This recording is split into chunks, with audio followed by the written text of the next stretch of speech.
वास्तव न्यूज में स्वागत है आपका। मैं सरदार। जयपुर शहर के आज एफआईआर का मामला इस तरह हो गया है ताकि हवालदार तौफीक सैयद अपनी कर्तव्य देश के लिए निभाने वाले सैनिक, एक फौजी, अब तो जम्मू कश्मीर में वो अपनी कर्तव्य निभाकर कुछ दिन की मोहलत की छुट्टी लेकर उन्होंने विजयपुर शहर को इसलिए आ गए थे ताकि उनके परिवार वालों को मिल सके और उनके दोस्तों को और ना जाने उनके जितने भी चाहतमंद है उनको मिलने के लिए इस बार उन्होंने जम्मू कश्मीर में अपनी देश की कर्तव्य निभाने के लिए उन्होंने कहीं साल भर वहां पर जाते हैं तो अपना देश सुकून और अमन से रहता है।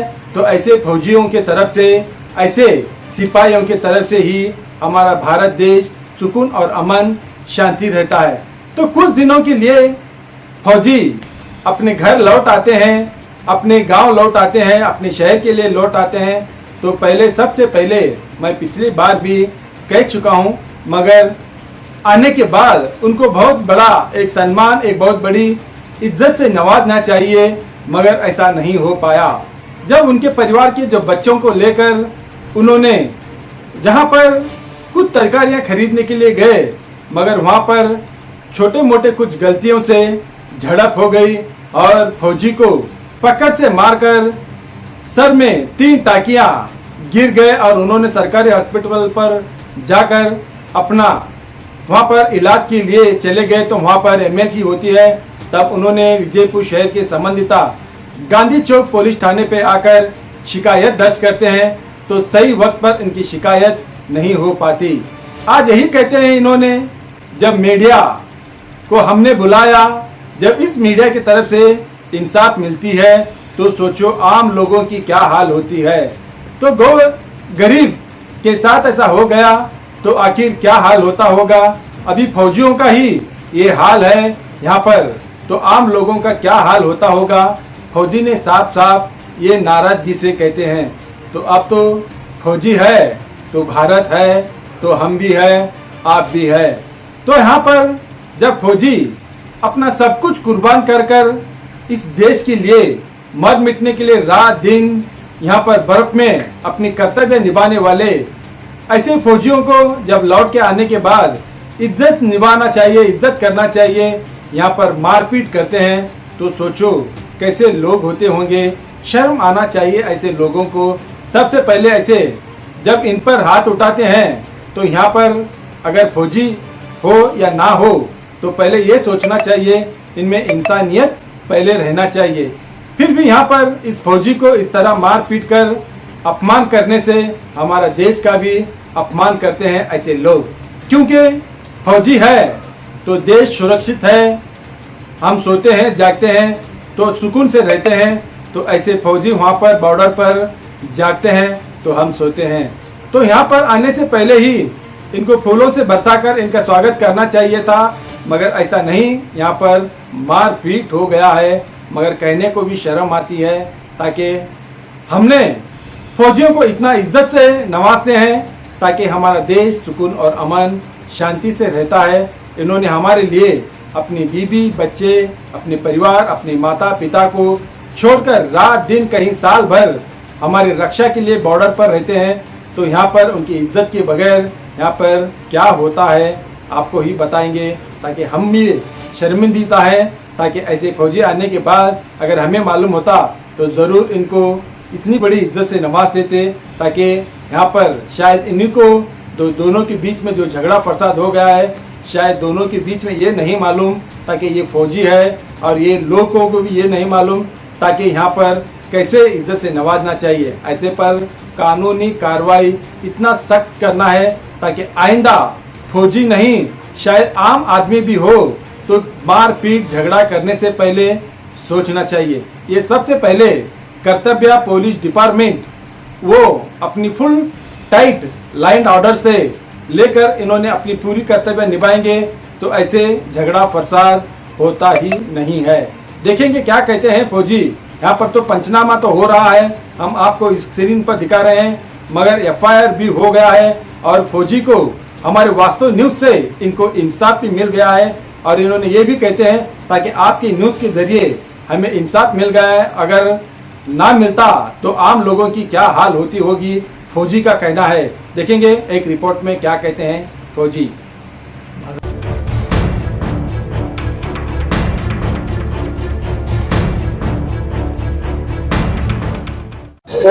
हाँ, परसों मेरे साथ यहाँ पे 12 मार्च 2024 के दिन यहाँ पे हादसा हुआ था। मैं फर्स्ट रोजे का भाजी तरकारी लेने आया था, इधर लेके अपने बच्चे के साथ खड़ा हुआ था। तो पीछे से आके एक बंदा में जानना पहचाना ऐसा जाके धड़क मारा, पीछे से टक्कर मारा खड़े हुए गाड़ी पे। तो फिर उसके बाद वो धड़क मार के मेरे को तू ता करके, मैं बोला यार तो ऐसा क्यों मारा करके बोलने के बाद वो मेरे को तू ता करके बात किया। फिर मैं उसको बोला यार तू मेरे को तू ता करके बात कर रहा, उम्र तेरी छोटी है वो। फिर बहस ज्यादा बढ़ी। फिर बहस ज्यादा बढ़ने के बाद बोला मैं यहाँ से आदमी को बुलाता, मेरा ये है वो है, जोरापुर में मेरा बाप है वो है करके बोल के बुलाया सर। बुला के फिर मेरे साथ यहीं पे हादसा हुआ। फिर वो आके 4-5 लोग मेरे को मारे। मेरा बच्चा था, मैं बच्चे को पकड़ने जा रहा था, उसके बीच में उन्होंने मेरे को सर पे पंच से मार के यहाँ पे फिर खून निकला मेरे को। फिर वो लोग इधर थे। फिर उसके बाद यहाँ से मैं सरकारी हॉस्पिटल में गया। सरकारी हॉस्पिटल में जाके MLC बना के वहां पे मैं रोजा रहते हुए भी मतलब बगैर एनेस्थेसिया के बगैर इंजेक्शन से मैंने टीचर्स डलवाया। 3 टीचर्स पड़े मेरे को। तो वहां से सीधा मैं गांधी चौक पुलिस चौकी में गया। तो गांधी चौक पुलिस चौकी में जाने के बाद फिर वहां पे मेरे को तो सबसे पहले बात हिंदी नहीं आती, कन्नड़ नहीं आता है, कन्नड़ मतलब बोलने नहीं आता, ये भी नहीं आता। फिर वो सामने वाला बोल रहा है कन्नड़ में बोल।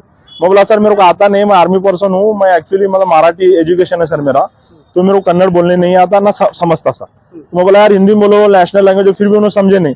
फिर ये न्यूज वाला को ऐसा मेरे दोस्तों के थ्रू न्यूज वाला को फिर बुलाया था मैं। फिर उन्होंने मेरा न्यूज लेके फिर जब न्यूज जैसा वायरल करने के बाद फिर आज जब मैं गया, आज मैं सुबह फिर कल भी गया था, कल भी नहीं हुआ तो मैं ये हो करके कल भी लॉस हुआ। फिर आज जब ये न्यूज वायरल होने के बाद आज डेमनोर साहब भी परसों भी बोले थे, लेकिन आज मतलब एकदम अर्जेंट में फिर FIR हुआ। फिर उसके बाद आज मेरे को इंसाफ मिला ये न्यूज वाले की तरफ से। जब मैं फौज में रहते हुए ये हालत है, मतलब मैं आर्मी पर्सन है बोलने के बाद यहाँ तक ये बात हुई।